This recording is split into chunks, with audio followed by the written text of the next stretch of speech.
C'est pour ça, ce n'est pas n'importe qui trouve un hadith un peu partout sur Internet ou dans le Bukhari ou de la priorité sur Internet, il se précipite en disant « Ah, j'ai un argument bien, j'ai la sunna ». La sunna, elle est comprise uniquement par les compagnons.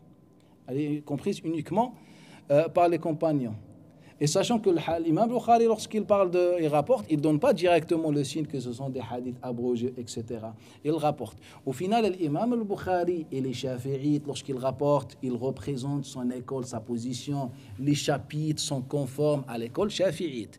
Donc celui qui me sort un hadith de Bukhari de son chapitre, il est en train de suivre l'école Shafi'ite, pas le livre d'Allah et la sunna d'après ce que prétendent certains.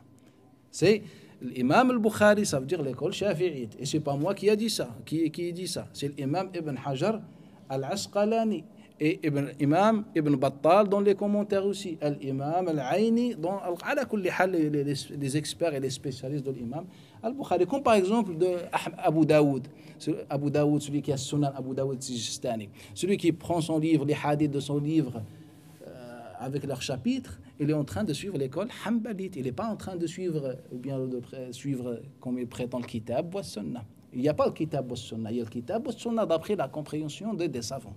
Le Kitab wa Sunna, ce n'est pas d'après les compréhensions des marchands, bien des voyous, ou d'après la compréhension de nos propres personnes. On a passé toute la vie dans les péchés, ou bien en train de vendre la drogue, ou je ne sais pas quoi, et maintenant je dis le Kitab wa Sunna. Il n'y a pas le Kitab wa Sunna. Et c'est une parole qui semble véridique, mais la personne a voulu d'elle al-batil, le faux. Car le Kitab wa Sunna, même Shia, ils suivent le Kitab wa Sunna.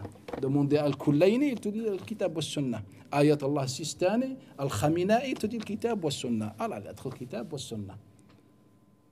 C'est pas le Kitab wa Sunna qui fallait la différence, c'est la compréhension. Le Kitab wa Sunna ont été envoyés à des humains rationnels, pieux, qui ont la crainte d'Allah Ta'ala, qui ont sacrifié toute leur vie pour étudier. C'est pas je viens maintenant, je laisse pousser une barbe, ou bien je mets le qamis, bien siwak dans la poche, je dis le Kitab wa Sunna. Le Kitab wa Sunna. وكم من لحية نبتت على دقن جاهل وما تحتها إلا الغباوة والجهل وكم من راكب على ظهر بغله له عقل بغله تأمل ترى بغل فوق ظهره بغل. Pour celui qui a compris. على كل حال. Donc l'imam al-Bukhari, il rapporte ces hadiths et que ce sont des hadiths, et sans qu'il précise que ce sont des hadiths abrogés. على كل حال. L'imam Abu al-Abbas al-Wansharisi, il rapporte, il dit, on a demandé à l'imam Ibn Muz, c'est l'un des grands savants malikites, Astaghfirullah Ibn Lub, que nous sommes des vieux, et avec nous un jeune qui a étudié la grammaire. Ce sont des Arabes, mais un jeune qui a étudié plus la langue arabe. Est-ce qu'il peut nous lire Al-Bukhari ou Al-Mudawwana? Qala.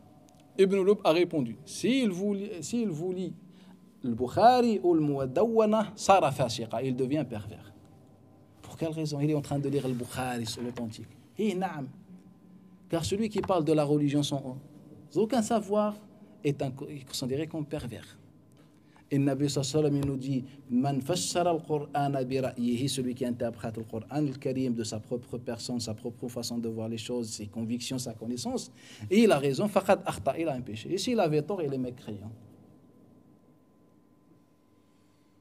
Par Ibn Luzayn.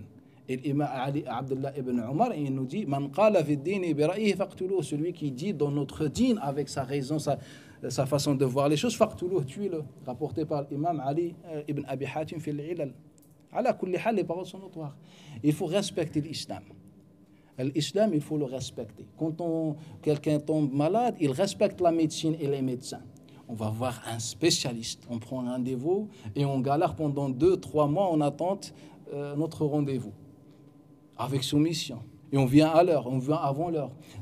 C'est comme ça on doit faire, c'est ça le respect. On respecte toutes choses. Mais quand il s'agit de la religion, non. Tout le monde parle. Tout le monde le fatwa. Tout le monde le fatwa. Ah, c'est sunna, l'autre il dit sunna, l'autre il dit bid'a, l'autre il dit je ne sais pas quoi. Et tout le monde devient des savants. Alors quand on tombe en panne en voiture, on va voir un mécanicien, surtout si la voiture elle est neuve. Il faut vraiment faire des recherches sur Internet pour trouver un bon garage, etc. C'est l'amour de dunya. Mais la religion, on s'en fiche. C'est quoi la parole d'Allah, c'est pas grave. C'est notre comportement qui dit cette parole. Ah non, c'est pas grave. Car si on donne plus d'importance, On ne parle pas de la religion. On ne parle pas de la religion. À cause de ça, on oriente les gens vers les mauvaises personnes. Car les gens maintenant, ceux qui veulent apprendre la religion, ils ne savent pas qui c'est le savant. Car maintenant, tout le monde sont devenus des savants et des chouyours. Ils sont tous devenus des chouyours et des savants. Cheikh, alim, quelqu'un il a pris 2 mots, 3 mots dans sa vie, il est devenu alim. Pour quelle raison? C'est comme ça, c'est le contexte. On revient à notre sujet.